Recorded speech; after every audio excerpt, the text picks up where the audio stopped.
Hey, it's Jordan here, Top Floors and More.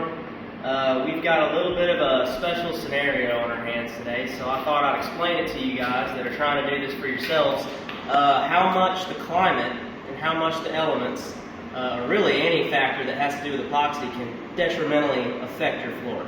So today, we're in Kentucky. It is January 2nd, I believe, and it is 90% humidity outside. And it's already dark out. We're getting on 5 o'clock now, and it's going to be 90% through the night.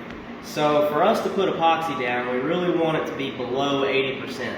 So if you're doing it in the summer, a lot of times you want to typically do it early morning or late afternoon, especially when it comes to your finished product, if you're doing a decorative coat. A primer can be a little more forgiving, but we really don't want to take any chances. So we've already got our primer down actually here, and it's looking pretty good. We used an epoxy as a primer, and it worked out great. Now, we didn't have this moisture issue whenever we put our primer down.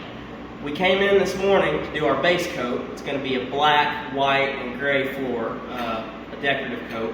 So we're going to put down a black base. Well, the reason we're not able to do that today, at least today, is because we wiped the floor down. We went and bought a dehumidifier. We're trying to get all this moisture out of here. This floor is sweating pretty bad. Now, obviously that has to do with the humidity, and it also doesn't help that it's going to be raining through the night. Moisture is no good for epoxy. It causes fish eyes, it causes it to peel up. There's just a lot of things that could go wrong, especially long term. So, yeah, we're going to have to make sure everything is super clean, all the moisture out of here. So we're going to have to come in the morning. We're going to let this dehumidifier run all night, and we're going to get at least to our threshold to where we're able to lay our epoxy and not have any issues. Right now it's saying that it's at 58. Now, of course, that's going to fluctuate quite a bit, or 56 now, sorry. So that's good. That means that we're heading towards a little more dryness here. That's good. But we're going to let it run through the night.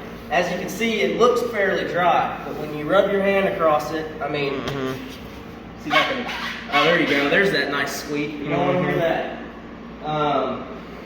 So we actually heated this floor up with a torch because it also doesn't help that the concrete is cold. We had a freeze about a week ago maybe, and so that it left the concrete very, very cold. It held all that cold in.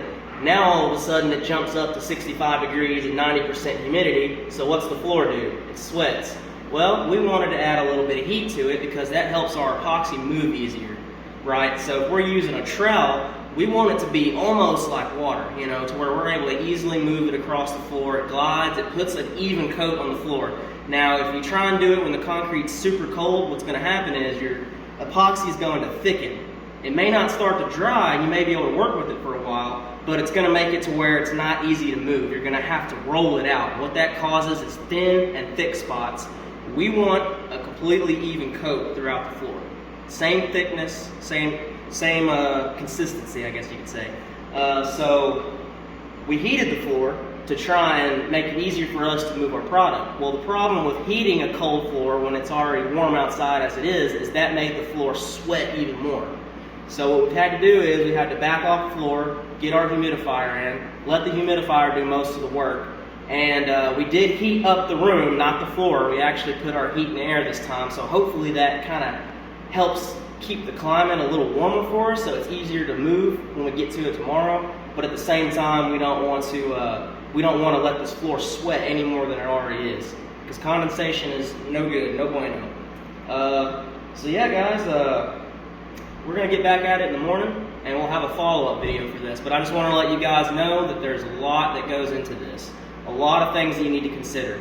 A lot of guys would come in and just go ahead and do it. That might be fine, but you might get fish eyes. You might have your floor might dry. Yeah, the floor might not even dry at all. That's something that we've dealt with before. We've seen it, and it is not fun trying to get that stuff up. There is times when your floor will not dry, even after years and years and years. It just will not dry. We don't take any chances. We want to do it right. So, because that's what Top Floors and More is all about. So you guys have a great day. You know we are.